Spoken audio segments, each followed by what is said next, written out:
ሰላም ለእናንተ ይሁን ቅዱሳን። ጌታ ጸጋና ሰላም ከመንፈሳችሁ ጋር ይሁን።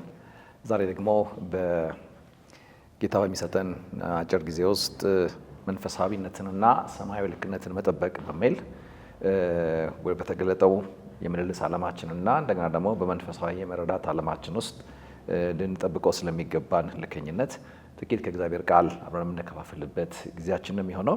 ለመነሻ እንዲሆነን በዚህ ትምህርት ውስጥ ብዙ ጥቅሶችን በሀሳብ ደረጃ በሀሳቡ ፍሰት ውስጥ ማነሳሳቴ ምንም እንኳን ባይቀር ይህን ሀሳብ በትክክል ሊያስረዳልኝ የሚችል አንድ ታሪክ በዚህ በመጽሐፍ አስቴር ምዕራፍ 6 ላይ ቁጥር 13 ላይ ያለውን ሀሳብ እንደ መግቢያ እጠቀማለሁ። እንደዚህ ይላል። ሐማም ለሚስቱ ለሶዛራና ለወዳጆቹ ሁሉ ያገኘውን ሁሉ አጫወታቸው። ጥበበኞቹና ሚስቱ ሶዛራም በፊቱ መውደቅ የጀመርክለት መርዶክዮስ ከአይሁድ ወገን የሆነ እንደሆነ በፊቱ ፈጽሞ ትወድቃለህ እንጂ አታሸንፈውም አሉት ብሎ በሐማ ዙሪያ ያሉ ጠቢባን ስለ መርዶክዮስ ምንነትና ስለ ሐማ ደግሞ አይቀሬ መሸነፍ ማስረጃ ያደረጉት የመርዶክዮስን አይሁዳዊነት ነው። በተገለጠው ዓለም ላይ መርዶክዮስን ስንመለከተው ከሐማ በጣም ባነሰ የስልጣን ደረጃ ላይ የሚኖር ሰው እንደነበረ ታሪኩ ይናገራል። ማንም ሰው ሁለቱን ሰዎች ገልጦ ቢመለከታቸው ያኛው ከንጉሥ ስልጣን ሁለተኛ ማዕረግን ይዞ የሚመላለስ በከተማውና በንጉሱ ግዛት ውስጥ ትልቅ ክብር ያገኘ ሰው ነው። ንጉሱም ከፍ ከፍ ያደረገው ከእንግዲህ ከራሱ ቀጥሎ በስልጣን ውስጥ ሁለተኛነትን ማዕረግ የሰጠው ሰው መርዶክዮስ ነው። የሐማን ደግሞ ደረጃ ስንመለከት በጣም ታች ድም ወርዶ በንጉሱ በር ላይ የሚጠብቅ ዘበኛ ነው። እንግዲህ በዘመናችን ቋንቋ ምክትል ጠቅላይ ሚኒስትርና አንድ የቤተ መንግስት ጋርድ መካከል ያለውን ልዩነትና ክፍተት የሚያስረዳ ነው። ነገር ግን ይህ ሰው ያላወቀው ነገር ምንድን ነው? ወይም እኛ ራሳችን እነዚህ ሁለት ሰዎች ስንመለከት ዝም ብለን ሰብአዊ ዓለምና መመዘኛን አስበን ከተረጎምናቸው በጣም የተራራቀ ማንነት ያላቸው አድርገን ነው የምንረዳቸው። ነገር ግን መንፈሳዊ አቋማቸው ላይ ግን ስንመለከት እነዚህ ጠቢባን ያዩት የመርዶክዮስን የተገለጠ ዓለም ስፍራ አይደለም ያዩት። አሁን የወደክለትን ያለው ደግሞ አታሸንፈውም የሚሉት ምክትል ጠቅላይ ሚኒስትሩን ዘበኛው ያሸንፋል እያሉት ነው ያሉት። እንዴት ነው ይሄ ትልቁ ሰው በትንሽ ማዕረግ ባለው ትልቅ ስልጣን ባለው ሰው የሚሸነፈው ለሚል ምክራቸው ማስረጃ ያደረጉት ነገር ምንድን ነው? ስልጣኑን አይደለም። በስልጣን ውድድር ቢሆን መርዶክዮስ ይበልጣል። በማንነትም ቢሆን በንጉስ ሞገስ የሚኖር ሰው ነው። ይሄኛው ደግሞ የንጉስን የመጨረሻ ኃላፊነትን የተሰጠው ማንነት ያለው ሰው ነውና ግን መነሻ ያደረጉት ነገር ምንድን ነው? ይህ ሰው አይሁዳዊ ከሆነ ነው ያሉት። አያቸው አሁን የመርዶክዮስ የማሸነፍ ጉልበቱ እንደ ሐማ በተካፈለው ስልጣን ላይ የተቀዳ አልነበረም። ስልጣኑን የተመሰረተ አሸናፊነት አይደለም።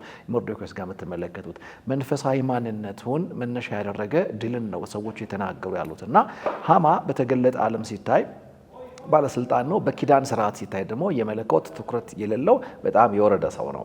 ልክ እንደዛው ደግሞ ወደ መርዶክዮስ ስንመጣ አይናችንን ገልጠን በሰው መመዘኛ ከመዘንነው ይህ ሰው በጣም ትንሽ የሚባል ስራ እና ኃላፊነት የነበረው ምንም ተጽዕኖ ሊያመጣበት የማይችል ቢታገል ድሉን ሊሰጠው ሊያገናኘው የማይችል ማዕረግ የነበረ ሰው ነው። ግን ያ ሰው ምንም እንኳን በምልልስ ዓለሙ ላይ ትንሽ ቢመስልም በመንፈሳዊ ዓለሙ ላይ ግን አይሁዳዊ የሚባል የመለኮት ትኩረት ያለው መንፈሳዊ ይዘትና ማንነት ያለው እንደሆነ እንረዳለን። ስለዚህ በፊቱ መውደቅ ጀምረሃል፣ ደግሞ ቀጥለ ጨምረ በትታገለውም አታሸንፈውም የተባለበት ጉልበቱ የተቀዳው ከየት ነው?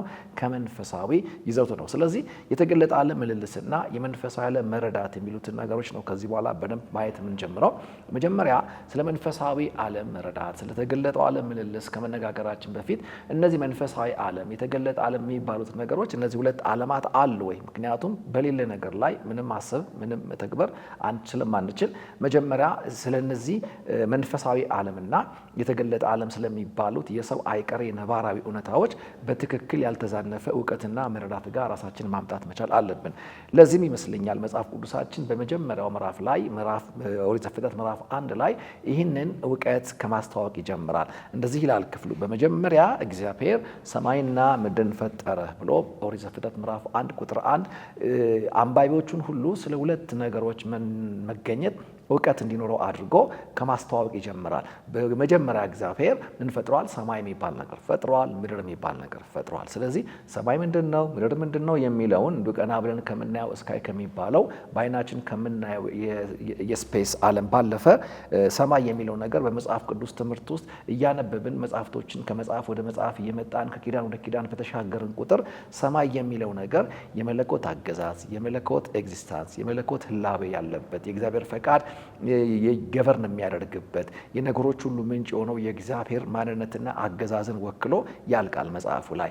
ልክ እንደዛው ደግሞ ምድር የሚባለው ነገር ደግሞ ስንመለከት እግዚአብሔር አምላክ የገለጠውን ፕላኔት በገለጠው ዓለም ላይ ለሰው ልጆች የሰጠውን ኃላፊነት የሰው ልጆችን የምልልስ ቀጠናና ክልል የሚወክል ሆኖ በመጽሐፍ ቅዱሳችን ውስጥ ተቀምጧል። ስለዚህ ሰማይ ምንድን ነው ብለን ስንጠይቅ ልክ እንደ ምድር ሁሉ ተመላልሰን የምንገናኘው የምንተዋወቀው ሳይሆን የምንረዳው የመገለጥ ዓለማችን ሀብት ነው የሚለውን ነገር መጀመሪያ ማሰብ መቻል አለብን። ምክንያቱም ሰማይ ትረዱታላችሁ እንጂ እንደ ምድራችሁ አትመላለሱበትም። ስለዚህ የምንረዳው የመገለጥ ዓለማችንን ወክሎ የሚቀመጠው ሰማይ የሚባለው ማንነት ነው።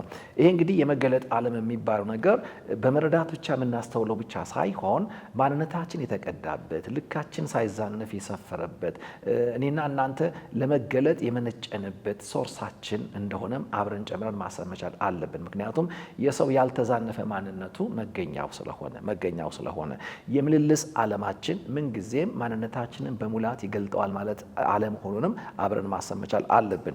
ወደ ምድር ደግሞ ትርጓሜ ስንመጣ ምድር ደግሞ ስንል ይሄ የተገለጠውና የምንመላለስበት የተጨበጠው ዓለማችንን የሚወክል ሆኖ እናገኘዋለን። ስለዚህ ሰው በምልልስና መረዳት በሚባሉ ሁለት ኃይላት መካከል የሚንቀሳቀስ ሁለቱን ዓለማቱን የሚጠቀም ለሁለቱ ዓለማት ተጽዕኖ ስር ያለ ፍጡር እንደሆነ ሁላችንም ማወቅ መቻል አለብን። አሁንም እኔም የምናገረው እናንተም የምትሰሙኝ ከሁለቱ ውጪ አይደላችሁም። የምልልስ ዓለማችሁ አለ፣ ቀጥሎ ደግሞ የመረዳት ዓለማችሁ አለ።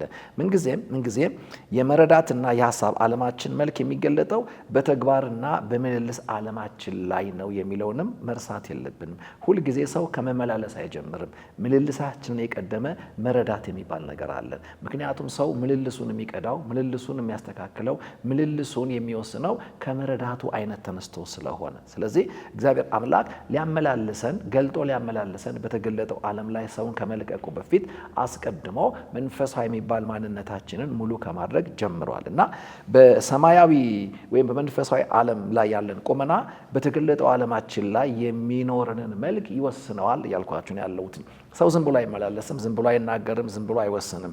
ወደ አንድ ውሳኔ፣ ወደ አንድ ምልልስ፣ ወደ አንድ መንፈሳዊ ፍጻሜ ራሱን ለማንቀሳቀሰው ከመነሳቱ በፊት ለዛ እንቅስቃሴ የሚዳርገው ተጽዕኖ ያደረገበት የተቆጣጠረውና የተጫነው ለውሳኔ የሚገፋው የሀሳብ ዓለም አለው። ስለዚህ ሁል ጊዜ መጽሐፍ ቅዱስ ከተግባር ዓለማችን ቀድሞ የሀሳብ ዓለማችን ላይ ጥንቃቄ እንድናደርግ በብዙ ቦታዎች ላይ ይናገራል። መንፈሱን የሚጠብቅ ከተማን ከሚጠብቅ ይበልጣል ሲል መጽሐፍ ቅዱስ ከተማን መጠበቅ በስፋት ካያችሁት በጣም ትልቅ ነገር ነው። ብዙ ሕዝብ ያለበት፣ ብዙ የራሱ ፈቃድ ያለበት፣ ብዙ የራሱን ፈቃድ ለማርካት የሚንቀሳቀስ ነዋሪ ያለበት ክልል ነው ከተማ የሚባል ነገር።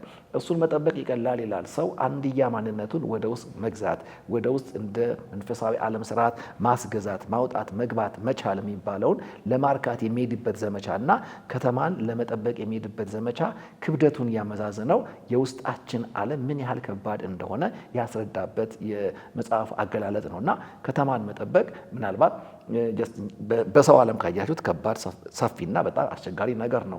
ግን ከዛ የበለጠው አስቸጋሪው ነገር ሰው ወደ ውስጡ ያለውን ማንነት፣ መንፈሱን፣ መንፈሳዊ መረዳቱን፣ ውስጠቱን መጠበቅ የሚባለው ኃላፊነትን ሲያስብ የሚያጋጥመው ቻሌንጅ ከተማን ለመጠበቅ ከሚያስበውና ከሚያጋጥመው ትግል የበለጠው ትግል ሰው ወደ ውስጥ የሚያደርገው መታገል ነው የሚለውን ነገር እንድናስብ መጽሐፉ የፈለገ ይመስለኛል።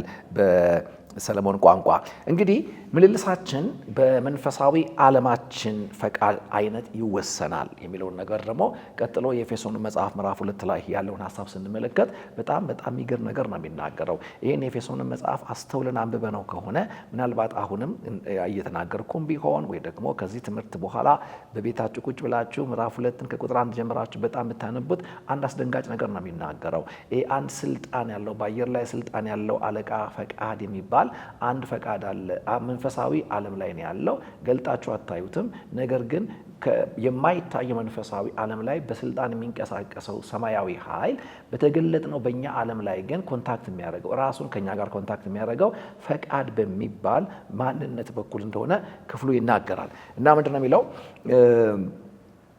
በሰማይ ስፍራ በአየር ላይ ስልጣን እንዳለው አለቃ ፈቃድ ቀድሞ ተመላለሳችሁ ብሎ የምልልስን ዓለም ባለቤት አድርጎ የሚያስቀምጠው ተመላላሹን ሰው አይደለም። አሁን አይናችንን ገልጠን ስንመለከት ሰው እየተመላለሰ ነው ያለው። በህይወቱን ለማርካት ምኞቱን ለማርካት ወደሚፈልገው ራሱን ለማድረስ ሰው እየተንቀሳቀሰ ነው ያለው። አለመንቀሳቀስ አለመመላለስ አትችሉም። ፕላኔታችን የምልልስ ዓለም ናት። እንደ ወንድ እንመላለሳለን፣ እንደ ባል እንደ አባት እንመላለሳለን፣ ጀስት እንደወደቀ ሰው እንመላለሳለን፣ ዳግም እንደተወለደ ሰው እንመላለሳለን። የፖለቲካው ዓለም ራሱ መልክ ያለው ምልልስ አለው። የንግዱ ዓለም፣ የሃይማኖቱ ዓለም፣ እንደገና ደግሞ ሰው የሚባለው የሰውነት ንጽረት ዓለም ሁሉ የምልልስ ዓለም ነው። ስለዚህ እነዚህ ምልልሶች ግን አይናችንን ስንገልጥ የሚመላለስ አካል ነው የምናየው። ያንን ምልልስ ግን የሚፈጥረው አንድ ሌላ መንፈሳዊ የሚባል ተጽዕኖ አድራጊ አለ። የተመላላሹን ፈቃድ የሚገዛ የተመላላሹን ፈቃድ በመቆጣጠር የተግባር ዓለሙ ላይ መልኩን የሚገልጥ ፈቃዱን የሚያረካ አንድ ምን አለ? መንፈሳዊ ኃይል አለ የሚለውን ነገር እንድናስብ በጥንቃቄ ሊነበብ ይገባል። ያ ክፍልና ምንድነው የሚለው? አማኞቹ በጌታ ከመሆናቸው በፊት ይመላለሱበት የነበረውን የወደቀ በአመፃ የተቃኘ ለኃጢአት የነቃ ማንነታቸውን ነው ሐዋርያ ጳውሎስ ወደኋላ በምልሰት የሚያስታውሳቸው። ቀድሞ ትመላለሳላችሁ ይላቸዋል። እንግዲህ እያመነዘሩ ጣዖት እያመለኩ የልቦናቸውን ፈቃድ እያረኩ ምን ያደርገዋል? በወደቀው ዓለም ላይ የወደቀን ሕይወት በሚያስረዳ መንገድ ተመላልሰዋል። ያ ምልልስ ስትመለከቱ ውድቀት ቢሆንም በዛ ውድቀት የሚረካ ግን የምልልሱ ሐሳብ ባለቤት የሆነ በሰማያዊ ስፍራ የሚገዛ እሱ ሳይታይ በሚታየው ዓለም ላይ በሚታዩ ሰዎች ምልልስ ውስጥ መልኩን እየገለጠ ያለ አንድ መንፈሳዊ ዓለም አለ፣ ፈቃድ አለው ብሎ ይናገራል። ያ መንፈሳዊ ዓለም ላይ ያለው ፈቃድ ያለው አሰራር ተራ ዓለሙን እንደምትመለከቱት አሁንም ይላል በማይታዘዙት ልጆች ላይ እንደሚሰራው አለቃ ፈቃድ ብሎ ይናገራል። ትናንትና ለወንጌል በተገደለ ማንነታችን ላይ ለእግዚአብሔር ገሎ ለራሱ አንቅቶ ለጨለማው ተገዢና የጨለማውን ፈቃድ የምንገልጥ አድርጎ ሲያንቀሳቅሰን ነበር። የመጀመሪያው ነገር ነው። አሁን ላይ ደግሞ ይሄ በአየር ላይ ስልጣን ያለው አለቃ ፈቃድ ተብሎ የተሰየመው መንፈሳዊ ኃይል ተግባር አላቆመም፣ ፈቃዱ ማርካት አላቆመም። በሁለት አካላት ላይ መልኩን ይገልጣል። አንደኛ በወደቁ ማለት ለወንጌል እውነት ራሳቸውን ባሸሹ ሰዎች፣ ዳግም ባልተወለዱ ሰዎች ሕይወት ላይ በወደቀችው ዓለም ላይ የምትመለከቱት ምልክት ሁሉ ከዚህ ፈቃድ ጋር የተገናኘ ነው ይለናል። ሁለተኛ ደግሞ በማይታዘዙት ልጆች ላይ ይሄ ፈቃድ አሁንም በቤተ ክርስቲያን ጌታን በተቀበሉ ነገር ግን ለእግዚአብሔር ፈቃድ ለመገዛት ራሳቸውን ባላዘጋጁ ሰዎች ሕይወት ላይ ይሄ ፈቃድ አሁንም ተጽዕኖ ያደርግባቸዋል። አንዳንዴ ድንግጥ ማለት የለባቸውም።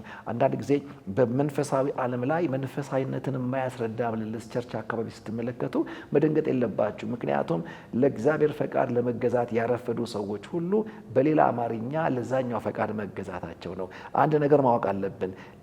ለመንፈሳዊ ዓለም እምቢ ካልን፣ ለእግዚአብሔር ፈቃድ እምቢ የሚል ምላሽ ካለን ለዛኛው መንፈሳዊ ዓለም እሺ ማለታችን ነው። እዚህኛው ላይ ነው ካለን ለዛኛው የስ ማለታችን ነው በሌላ ቋንቋ። ስለዚህ ያለ ፈቃድ ተጽዕኖ ሕይወትን ማንቀሳቀስ አንችልም የሚለውን ነገር በጣም ልናስብ የሚገባን ጉዳይ ነው።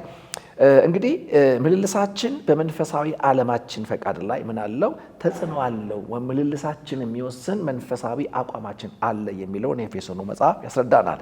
በሌላ አማርኛ በተግባር ዓለማቸው ላይ የተመላለሱት በአየር ላይ ያለውን ስልጣን ያለውን ፈቃድ ወክለው ነበር ነው። አሁን ተመልከቱ። ሰይጣን ቀለል ባለ አማርኛ ክፉ ነው፣ ግን ክፋትን የሚገልጥበት ግን እጅና እግር የለውም። ተንኮለኛ ነው፣ ተንኮሉን የሚያወራበት አእምሮና ምላስ ግን የለውም። ስለዚህ ምን የሚያደርገው? ክፋትን ለመክፋት በተገለጠው ዓለም ላይ ተገልጦ ክፋትን ሊገልጥ የሚችል እጅና እግር ያለው ሊሳደብ ሊራገም የሚችል አንደበትና አእምሮ ያለውን የሰው ልጅ ይቆጣጠረዋል። ስለዚህ ስድብ ምንጩ ሰይጣን ቢሆንም ያ ምንጩ ሰይጣን የሆነ ስድብ በሰዎች ምላስ ላይ ሲወጣ ስድቡ አካል ይለብሳል። በአካል ድምፅ ሆኖ ቃል ሆኖ እስኪደመጥ ድረስ የለም አይደለም፣ የሚገልጠው ነው እንጂ የሌለው ክፋቱ አለ። ልክ በቃላት ደረጃ በሰዎች አንደበት ላይ ሲወጣ ግን የሰው ማንነት ይህን የማይታየውን የክፉን ዓለም የስድብ ማንነት ምን ያደርገዋል? በቃላትና በድምፅ ይገልጠዋል። ስለዚህ ያ የተገለጠው በተገለጠው ሰው አንደበት ምንም እንኳን ቢሆን አንደበቱና ቃሉ የሰውየው ቢሆንም የሀሳቡ ባለቤት ግን መንፈሳዊ ዓለም ነው። ስለዚህ ሁለት ዓለማችንን መጠበቅ አለብን። ምልልሳችንን ጨዋ ለማድረግ መንፈሳዊ ፈቃዳችንን ያስገዛንለትን ወይም ደግሞ በፈቃዱ እየተቆጣጠረን ያለውን መንፈሳዊ ዓለም ማንነት አጥርቶ ማወቅ በጣም የአማኞች ኃላፊነት ነው። ክብር ለጌታ ይሁን።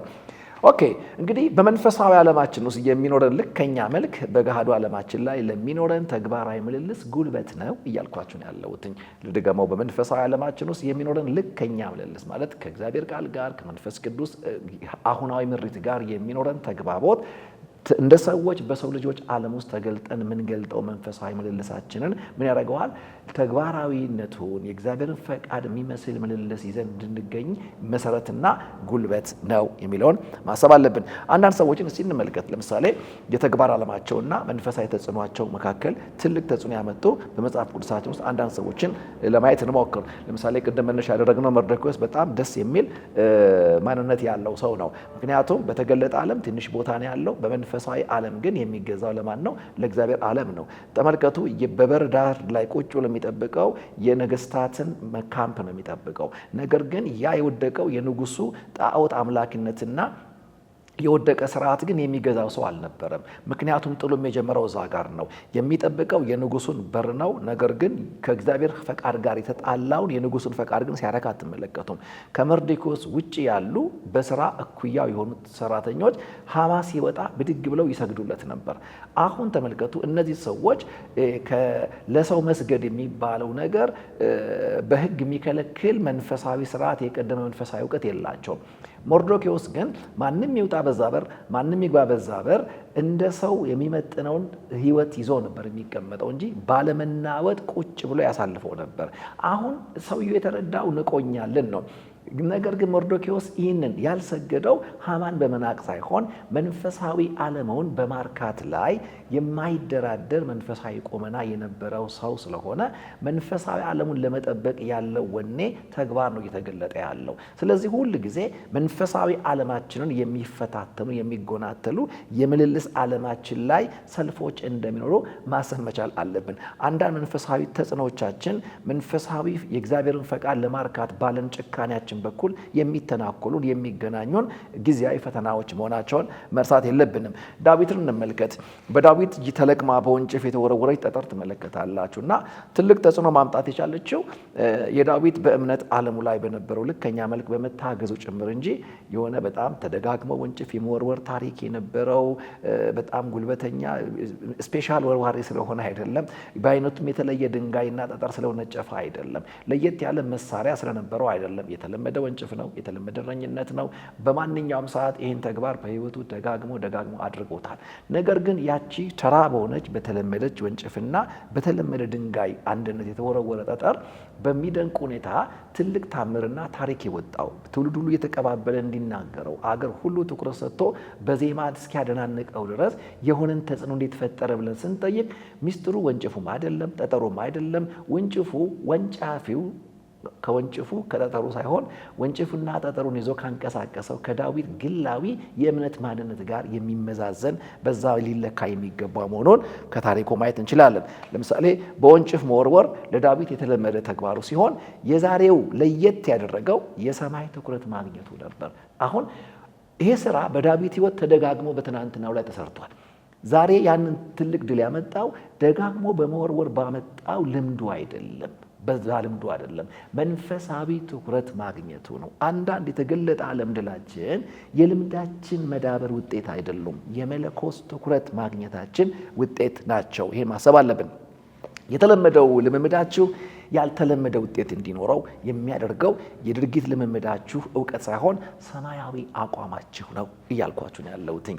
የተለመደ ኑሯችሁ ያልተለመደ ውጤት ጋር እንዲደርስ፣ የተለመደ የጸሎት ህይወታችሁ ያልተለመደ መልስ ጋር እንዲደርስላችሁ፣ የተለመደ መንፈሳዊ ውጊያችሁ በህይወታችሁ አይታችሁት ወደማታውቁት መንፈሳዊ አሸናፊነት እንዲያመጣችሁ ከተፈለገ ጸሎቱንም ሆነ መንፈሳዊ ስርዓቱን ደጋግመን ስለተላመድ ነውና ስላወቅ ነው የምናስቀጥለው ሳይሆን መንፈሳዊ ትኩረትን ከማግኘት ጋር አብረን እንድናደርገው እድል የሚሰጥ ለመንፈሳዊ አብሮነት ነፍሳችን ትኩረት እንዲወጣት የሚቀሰቅስ ልምድ ነው ከዚህ ህይወት የምንመለከተው። ስለዚህ ወዳጆች ሆይ አንድ ነገር ማወቅ ያለባችሁ የተገለጠው ድላችሁ ምንጭ መንፈሳዊ ጤንነታችሁ ነው። ይህንን ደግሜ ልንገራችሁ፣ የተገለጠ ድላችሁ ምንጩ መንፈሳዊ ጤንነታችሁ ነው። ሰው ወደ ውስጥ ለእግዚአብሔር ቃል እውነት ደክሞ ለመንፈሳዊ ፈቃድ ተገዥነት ራሱን አድክሞ በምንም ታምር በተገለጠ ዓለሙ ላይ ይጀምር ይሆናል አይጨርስም፣ ይታገል ይሆናል አያሸንፍም፣ ያንኳኳ ይሆናል እንጂ ላይከፈትለት ይችላል። ስለዚህ መንፈሳዊ ጤንነታችሁ በአማኝነታችሁ ዘመን ሁሉ በጣም በጥንቃቄ ክትትል የሚያስፈልገው ጉዳይ ነው። እስቲ ወደ ሶምሶን ህይወት ላምጣችሁ። ይህን የሚመስል ታሪክ በጣም የሚተርክ ሰው ነው የዚህ ሰው ህይወት። ሶምሶን የድሉና የአሸናፊነቱ ሚስጥር ማን ነው ብለን ስንጠይቅ የፈረጠመ ጡንቻ ወይም ጉልበቱ ሳይሆን የተጠበቀ መንፈሳዊና ትክክለኛ ቁመናው እንደነበረ የታሪኩን ፍሰት በትክክል ሳያቋርጥ ላነበበ ሰው ይረዳል። ሶምሶንን አስረው ማቆም አይቻልም፣ በር ዘግተው ደግሞ መገደብ አይቻልም። ምክንያቱም ቢታሰር ከመበጠስ አቅም ጋር ነው ሰው ያለው፣ ብትታገሉት ከማሸነፍ አቅም ጋር ነው የነበረው። በር ቢዘጉበትም ደግሞ ነቅሎ ህይወቱን ፍሰቱን ከማስቀጠል ብቃት ጋር ነው ያለው። እንግዲህ ብዙዎችን ያቆመ በር ካላቆመው፣ ብዙዎችን አስሮ የገደበ ገመድ ካልገደበው ዋት ሰክሬት ቢሃይንድ ነው ከጀርባ ያለው ሚስጥር ምንድን ነው? ላለመያዙ፣ በትግል ላለመቆሙ፣ በመታሰር ላለመገደቡ፣ በር ዘግተን ይህን ሰው ላለማቆማችን ሚስጥሩ ምንድን ነው በሚል እውቀት ነው። አሁን እነዚህ ሰዎች ጠላቶቹ ገብቷቸዋል። የመታገያውንና የትግሉን ዳይሜንሽን ነው የቀየሩት። ምን አድርገዋል? ይሄ ሰውየውን እሱን መታገል አቁመው የድሉ ሚስጥር የሆነው መንፈሳዊ ቁመናው ላይ ደግሞ ሲዘምቱበት ትመለከታላችሁ። ሚስጥሩ ምንድን ነው ሲሉ ታያላችሁ። እንደ ሰው ሰዎችን ያቆመ ካላቆመው ይሄ ሰው ከሰውነት ጀርባ አንድ የተገዛለት የሚያግዘው መንፈሳዊ አቅም አለ። የተስማማው የተወዳጀው አንድ መንፈሳዊ ሶርስ እንዳለው ጠላቶቹ አስተውለው ነበር።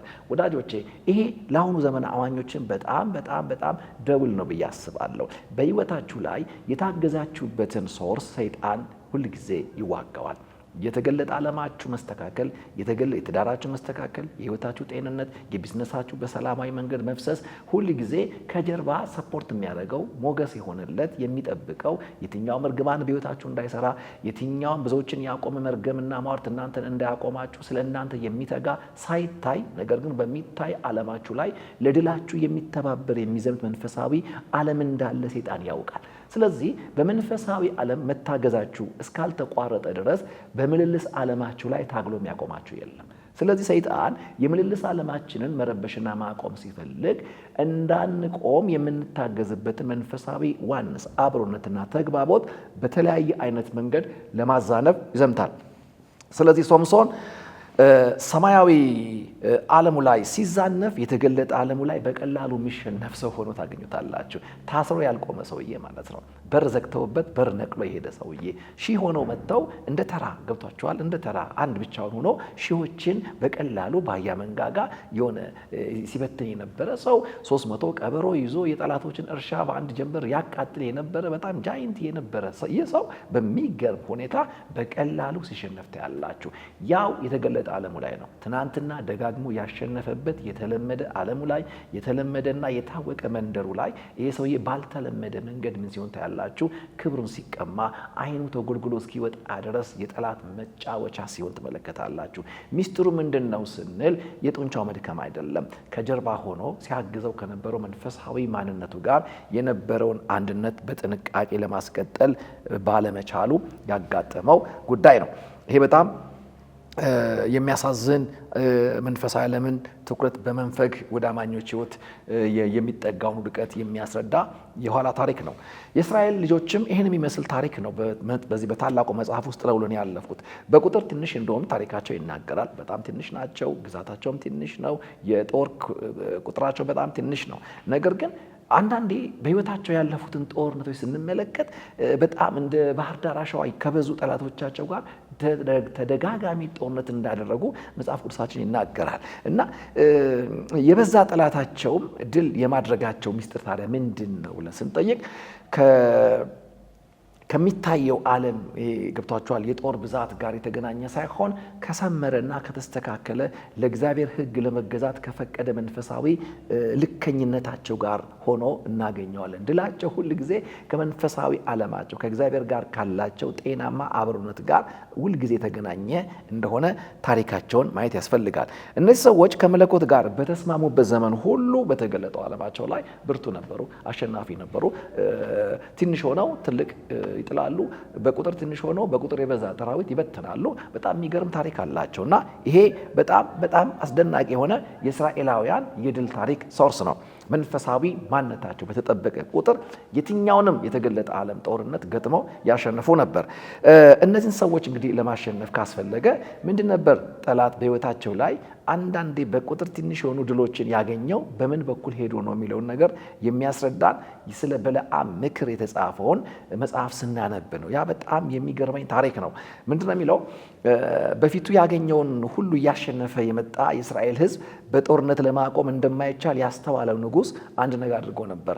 በእርግማን ይህንን ትውልድ ለማቆም ረጋሚ የሆነ ሟርተኛ የሆነ በለዓም የተባለን የዛን ዘመን በጣም ታዋቂ ጠንቋይ በገንዘብ ገዝቶ ታግዬ አልችለውም፣ ተዋግቼ አልችለውም፣ ይህንን ትውልድ መንገደኛውን ትውልድ ተዋግቶ ማቆም አይቻልም። ስለዚህ በሰው ፈረስ በስጋ ፈረስና በሰው ጉልበት በሰው ጦርና ጋሻ ይህንን ትውልድ ማቆም ስለማይቻል አሁን ፈረሱንም ጦሩንም ጋሻውንም አቁሞ መንፈሳዊ የሆነ ትግል መጀመር እንዳለበት ይህ ንጉሥ አስተውሏል። ስለዚህ ያ ረጋሚ ሰው በታግሎ ማሸነፍ ያልቻለውን ሰራዊት ረግመው ለማቆም ምን ሲያደርግ ትመለከታላችሁ?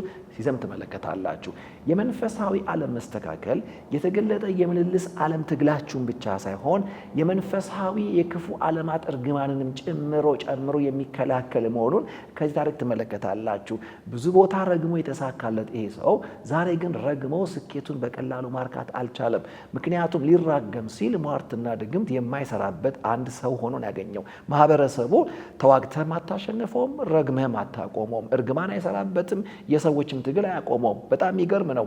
እንግዲህ የተገለጠ ዓለሙንም ታግሎ መንፈሳዊ ዓለሙንም ረግሞ ማቆም ካልተቻለ ምንድነው ሚስጥሩ ተብሎ ሲጠየቅ የተጠበቀ መንፈሳዊነት ስለነበራቸው ነው። መንፈሳዊነታችሁን ጠብቁ ወዳጆቼ። ብዙዎች ስላቃለሉት መንፈሳዊነት አይቅልልባችሁ። ብዙዎች እንደ ሁለተኛ አማራጭ አድርገው ለመንፈሳዊ ሕይወታቸው በሚመላለሱበት ማህበረሰብ መካከል ምንም እንኳን መውጣት መግባታችን ቢሆንም ልንጠነቀቅ የሚገባው ከእግዚአብሔር ቃል ጋር ከመንፈስ ቅዱስ ጋር ያለንን መንፈሳዊ አንድነት በጣም ልናጠብቅ እንደሚገባን ግን መርሳት የለብንም። ስለዚህ በለዓም ያደረገው ነገር ምንድን ነው? ታውቃላችሁ፣ በተለያየ ተራራ ላይ ሞክሯል። ከአንድም እስከ 7 ተራራዎችን እያወዛወዘ ሞክሯል። አንደኛ በዚህ በኩል እርገም፣ በዛ ጋር እርገም ይለዋል። እንደው ቢቸግረው ምን አለ? እግዚአብሔር ያልረገመውን እኔ ልረግመው አልችልም። እግዚአብሔር ያልተወውን እኔ ታግዬ ላሸንፈው አልችልም። ገልጠ እንደምታየው ሰው ብቻ አይደለም፣ ልዑል አብሮታል። እንደውም ምንድን ነው ያለው? ያዕቆብ ሆይ ድንኳኖች ምንኛ ያምራሉ። እንደውም ጭራሽ ሟርተኛው የጻድቁን ሞት እኔ ልሞት እስኪል ድረስ አይደለም ኑሯቸው አሟሟታቸው ራሱ እስኪመኘው ድረስ የዚህን ሰው ልክ ነው ያየውና በዚህ ጊዜ ያደረገው ነገር ምንድን ነው? የክብር ደመና አለ፣ የሚዋጋ መለኮት አለ፣ መንፈሳዊ ጤንነታቸው የተጠበቀ ነው። እነዚህን ሰዎች በምንም ማቆም እንደማይቻል ሲገባው ለመርገም የሞከረው ባልተሳካለት ጊዜ ያልተሳካበት ሚስጥሩ የሕዝቡ ሕይወት ከሰማይ ስርዓት ጋር የተስተካከለ መሆኑን ስላወቀ ያደረገው ነገር ምንድን ነው? ትምህርት አስተማረ።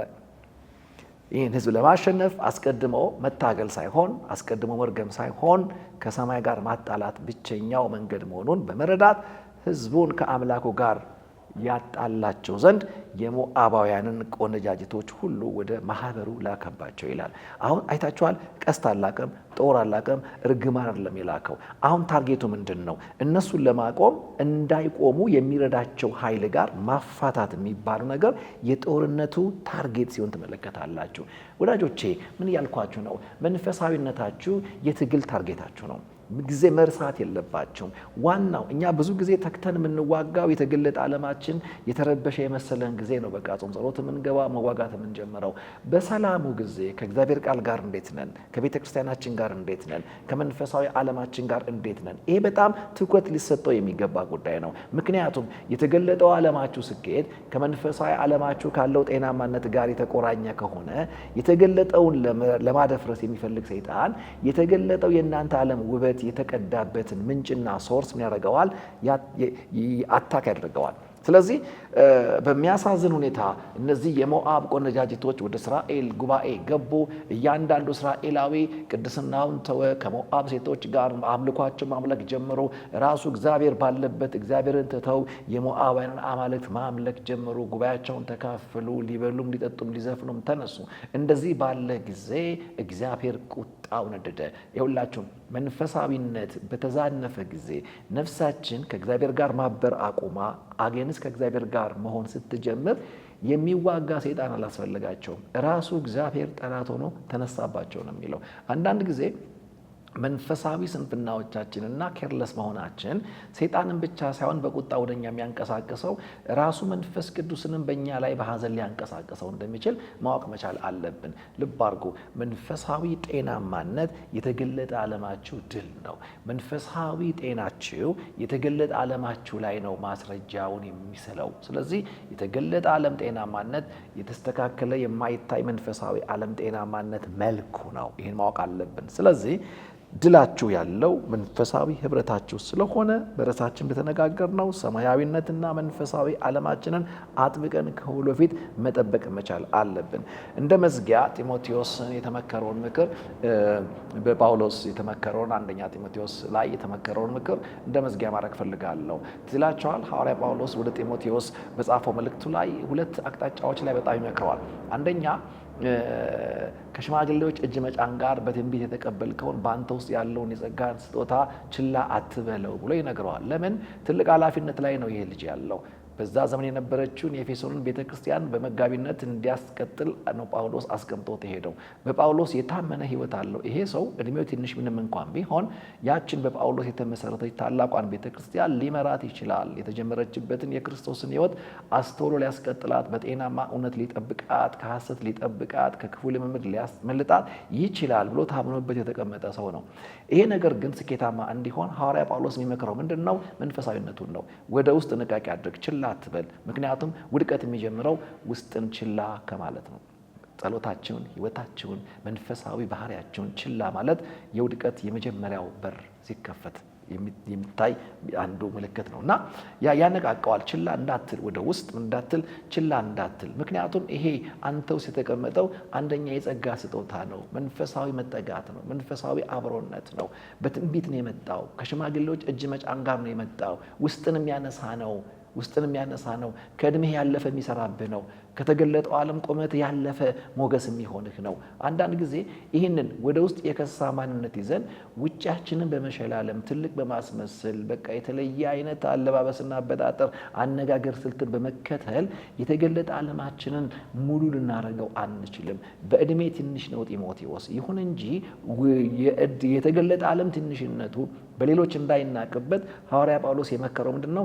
ወደ ውስጥ መንፈሳዊ ማንነቱን ሙሉ እንዲያደርገው፣ ትኩረት እንዲሰጠው፣ በጸጋ የተቀበለውን ያን የጸጋ ስጦታ ችላ እንዳይለው፣ ውስጡን እንዳይዘነጋ፣ ለውስጥ ማሰብ ለሚባል ትልቅ ኃላፊነት ዋጋ እንዲሰጥ በደብዳቤ ሲያነቃቃው ትመለከታላችሁ። ወዳጆች እንዴት ናችሁ? ውስጣችን እንዴት ነው? ያሳስበናል። የጸሎት ህይወታችን፣ ከቤተ ክርስቲያን ጋር ያለን ጤናማ ህብረታችን ያሳስበናል። ለመንፈስ ቅዱስ ያለን ሴንሲቲቪቲ፣ ከእግዚአብሔር ጋር ለመገናኘት ያለን መቸኮል ከትናንት ዛሬ እየጨመረን ሄደው እየባሰብን ሄደው ወይስ ደግሞ እየደከመን ሄድ ነው? ይህስ ያሳስበናል ወይ? ገብቷችኋል? ያለ እግዚአብሔር ፈቃድና ሀሳብ ህይወትን እንዳሻን አንቀሳቅሰን አውልን ማሳደር በነፍሳችን ሲደጋገም ደንግጠናል ወይስ ደግሞ ተላምደነዋል? ውስጣችን ትኩረት እያገኘን ያለው ወደ ውስጥ የሚባል የትኩረት ማንነታችን ላይ ምን ያህል ትኩረት ጊዜ ሰጥተናል የሚለው ነገር ከጳውሎስ ለጢሞቴዎስ ከተላከው ምክር ትልቅ ነገር ጥሎልን ያለፈ ይመስለኛል። ሌላኛው ማንም ታናሽነት ግን አይናቀው ደግሞ ሰው ትመለከታላችሁ። አይታችኋል። ይሄ የምልልስ ዓለሙ ነው። የምልልስ ዓለሙ ታናሽነት ግን ማንም አይናቀው የሚል ነው። የጢሞቴዎስ ታናሽነት ጨፍናችሁ የምታዩት አይደለም፣ ገልጣችሁ የምታዩት ነው፣ በምልልሱ የምታዩት ነው። እንግዲህ የተገለጠ ዓለምህ እንዳይናቅብህ ነው የሚለው። የተገለጠ ዓለምህ ማንም አሳንሶ እንዳያየው፣ በተገለጠ ዓለም ላይ ማንም ንቆ እንዳያልፈው፣ ያነሰ የማይመጥን ዋጋ ማንም እንዳይሰፍርልህ፣ ያየ ሁሉ ንቆ እንዳያልፍህ ከፈለግ ይለውና ወደ ውስጥ ትኩረት ስጥ ይለዋል። ወደ ውስጥ ትኩረት ስጥ፣ መንፈሳዊነት ላይ ረግጠህ ቆም።